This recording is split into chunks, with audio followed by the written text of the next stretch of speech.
guys, so as of this morning, we've already gotten a few questions. There are things that we just kind of forgot to mention in that whole spiel last night that I think are important, so we want to address them here because I'm sure multiple people have the same questions. So we want to cover a few of them now. Yeah, so one was about protein powders, and there's really two different types of protein. There's casein protein and there's whey protein, and it's the whey that you want to get 100% whey. Casein is used more for, it's a slow release and more for when you're trying to put on weight. So you want to stick to 100% whey. Now, a lot of people worry about if they have dairy intolerances, but there's such a little amount of whey, so you should be okay with this, but you'll have to just have the discernment for yourself with that. Another thing is we really wanted to drive home using the use of condiments and what you're cooking your food with. That's the number one thing that people eat way too many calories with because of those things. So just be very mindful, like instead of frying your food or using oils, use the 0-calorie cooking spray. Don't use butter. They have a 0-calorie butter spray as well. And then also we didn't really give you guys sample like actual meals to eat. So I'm gonna make a post with just sample breakfast, lunch, and dinners for you guys. So be on the lookout for that. And what else? There were a few rest periods, warm-ups when it comes to actually lifting weights, and I actually had that on there. I kind of breezed through it last night.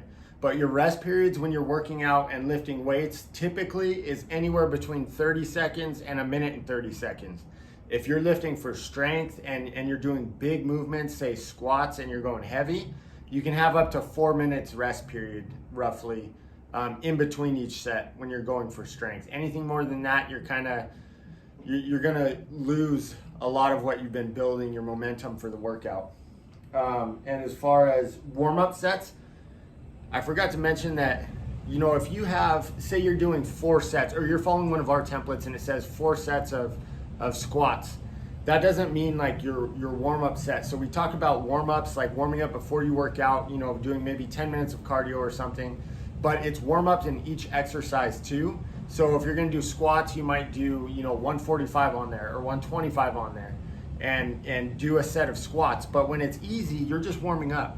And you move up in weight, and you move in weight. You may have like 3 or 4 warm-up sets till you get a weight that's actually hard for the rep range that you're trying to hit. Say it's 10 to 12 repetitions. It should be hard to get the last 10 to 12 reps, and that's your first set. So that's when you do 4 sets. So your warm-up also includes the actual weightlifting portion too, if that makes sense. And the last one, too much cardio, how it affects your diet. I feel the question last night, somebody's metabolism was messed up, and it's very, very common that we used to get, especially with the women, that they're under eating and they're doing a high amount of cardio and they don't know where to go from there. They're stuck. So cardio, if you're in this boat, yes, your metabolism is shot right now, but it's nothing that can't be fixed. I know it sounds kind of backwards, but you need to wean off of cardio and eat more food more frequently. And we can help you with that if you are in that situation. But if you're not in that situation yet, when you start going to the gym, really limit it to, you know, maybe that 30 minutes if you're going to do cardio, 3, maybe 4 times a week. Now during this challenge, you have to work out every single day. That's okay if you're going for a 30-minute walk every single day, but if you're actually going to do a little more intensity cardio, don't make that your primary focus, because really what you're doing is burning calories when you do that.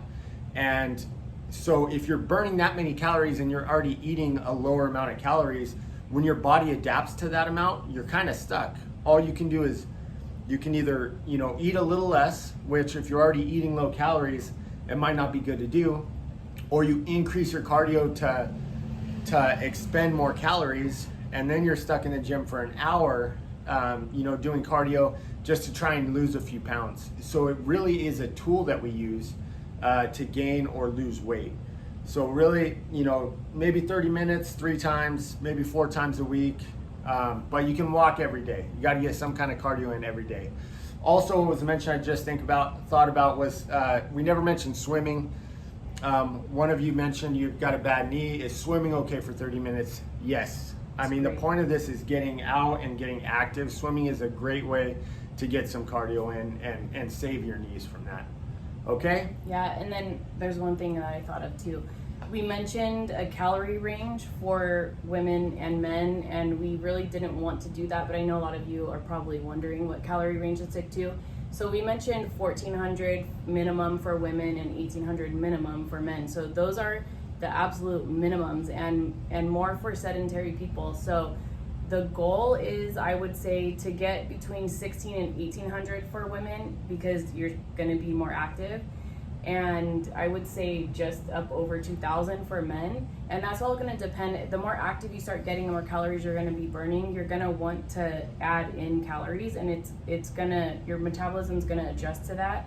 And you're going to be able to eat more while still losing weight. So don't just automatically go to the 1,400 because that's really like bare minimum that we would want any of you guys on. Yeah, for men, I don't think I've ever written a diet under 2,000 calories. I don't think so. That really is like the absolute minimum you should do. 2,000 is a good starting point as well if you're unsure and you don't want to hit the minimum. But again, as you increase all that, you should be eating a lot more. It's typical for us, even Heather, to have, I don't know if you've had up to it, but for me to have 3,000 upwards to 4,000 calories a day. And it's okay if you're doing it the right way. Okay, so as we get more questions, we can put another video together and field it, but these are the ones we got right off the bat that we thought, dang man, we should have addressed that last night. So hope you enjoy. Load us up with some more questions.